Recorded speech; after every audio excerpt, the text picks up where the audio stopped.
sobrang hirap, parehas kasing tropa eh. Pero nakikita ko kung ano yung lalamang eh, kung yung pagiging veterano ba sa finals ni Pistolero o yung tuloy-tuloy na pag-i-improve ni Luxuria. Para sa akin yun na lang eh. Kasi, pero ako hindi ko talaga makita, sobrang hirap i-predict. Base dun sa mga huling performance nila, ang hirap talaga i-predict ng finals. Sa akin, si Pistolero sa akin eh. Pistolero. Tingin ko lang, sa pinapakita ni Pistol ngayon, kaya niyang yung basagin si Lux. Pero sa loob-loob ko, gusto kong manalo si Lux talaga, di ba? Kasi history din yan eh. Pero para sa akin, si Pistol. Sa buhay finals, magiging bias ako pero Pistolero ako doon. Pero bilib ako sa aggression ni Luxuria ngayon. Sobrang laki ng pinalo ng performance niya mula sa battle niya kay Saito. So yun, pero Pistolero ako doon. Kung maging mabali man yung yung prediction ko, okay lang kasi parehas naman silang deserving. Based lang sa previous na performances nila ni Lux at ni Pistol, masasabi ko na malaki yung edge ni Pistol. When it comes to sa kanyang paggamit ng angulo, talagang magiging bulag ka nun eh kapag si Pistol yung kalaban. Talagang nakikita ko talaga yung dominance niya sa finals ng SMBI. Flip top in general naman sir, ano yung masasabi mong pinakatumatak or masasabi mong best battle na napanood mo? Yung paborito kong battle talaga yung Sayad tsaka Cruz, yung inulit-ulit yun. So underrated. Best battle na panood ko, off the top, ang maiisip ko talaga is Sack versus Zero R. Talaga, sa lahat ng battle sa flip top, yun talaga yung pinaka nagbukas talaga ng ulo ng utak ko na pwede palang gumawa ng mga ganong mga linyahan. Kasi nung dati pa, obviously wala pa ako sa flip top nun, parang nung nasa amateur leagues pa lang ako. Di ko pa alam kung saan yung niche ko, di ko pa alam kung ano yung mga talagang tamang dapat gawin. And nung nag-drop yung Sack tsaka Zero R, nabaliw talaga ako. Tangina, pwede palang gawin yun. So yun. Sa mga active MCs ngayon, sino yung parang pinaka nagagalingan mo? Marami, GL, isa kay GL, Pistolero, Saki, marami, pero talaga, sa ngayon, mas natutuwa ako na lahat, parang mas ina-upgrade pa nila yung battle rap eh. Kumbaga, ganun naman eh, kapag nasa entablado ka, ikaw yung battle MC, ikaw yung lalaban, pero pag wala ka na doon, ikaw yung fan ka na rin ulit, di ba? Nakakatuwa na nakaka-amaze ka pa rin na tangina, naisip nyo ba yun? Kaya sa ngayon, maraming magagaling. Given na yun, si GL, magaling talaga si GL. Pero alam ko darating yung panahon na magkakaroon siya ng katapat talaga na talagang makikipagpukpukan sa kanya. Hindi ko pa alam kung sino, pero yun, sa nakikita ko yun, si GL talaga yung magaling, well-rounded, sobrang solid. Yung mga construction niya, laging may support. Galing nung hype. May ibang klase kasi nagagalingan eh, pero kung sa dalawang aspeto, kung comedy o sa pagmamalalim, syempre minsan nakahati talaga doon lagi.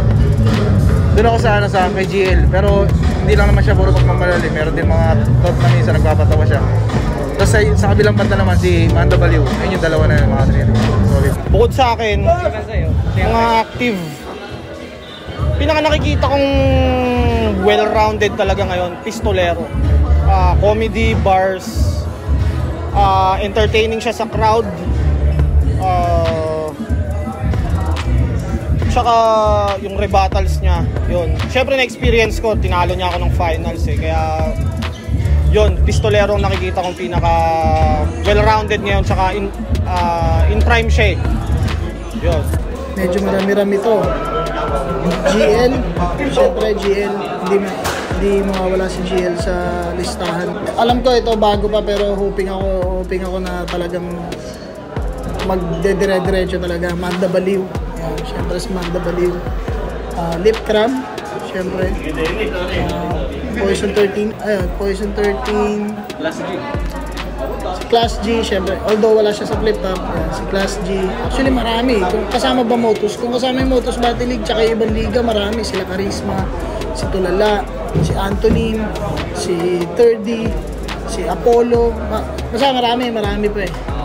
Sir, baka may mensahe ka kay Apex para sa mensahe ko kay Apex. Kita-kits stock nila mo. Sa buhay finals, Sa prediction, syempre, pistolero tayo. Ano yan, iba umanggulo si Pistol, iba bumuto si Pistol. Malakas si Luxuria, alam natin yan, pero iba yung pistolero ko. Iba yung nagagawa ni Pistol.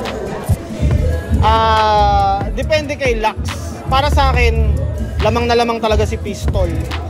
Tropa ko si Lux siguro 70-30 Pistol, 60 or 60-40. Depende na lang talaga kay Lux kung may ipapakita siyang bago at effective na mapapatay niya yung skill set ni Pistolero. Pero kay Pistol kasi kaya kanyang pagmukaing tanga, effortless. So kahit mag-bars ka ng mag-bars, anumang punchline mo, wordplay mo, kaya niyang, alam mo yung magmukha kang mahina sa simpleng paraan.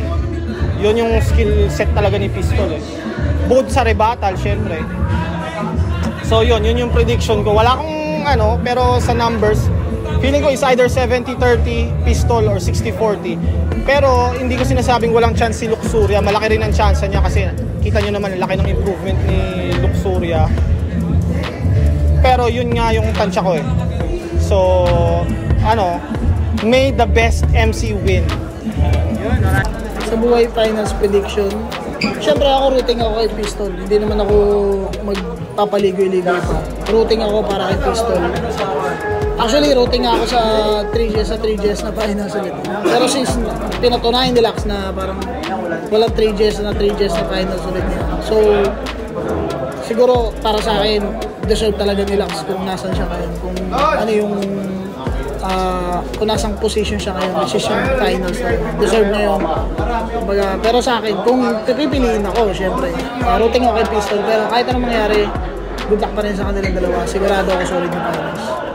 Hindi naman dahil sa 3GS ako Pero pistolero talaga ako sa kaliman. Pero mali natin, syempre.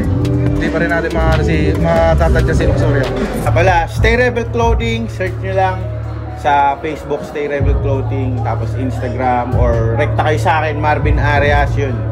Yo, what's up mga nga pala to? Gusto ko i-shoutout sa Hip Hop Heads TV.